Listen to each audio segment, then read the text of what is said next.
Welcome!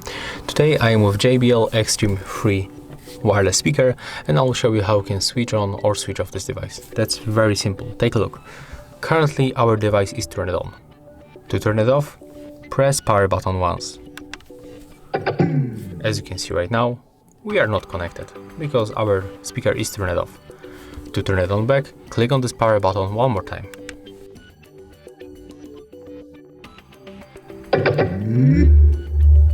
And right now the device is turned on and I'm connected with my phone.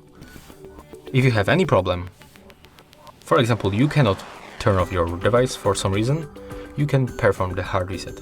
So you have to click and hold two buttons at the same time, volume up and play. So let's try it. Click and hold these two buttons until our speaker turned off.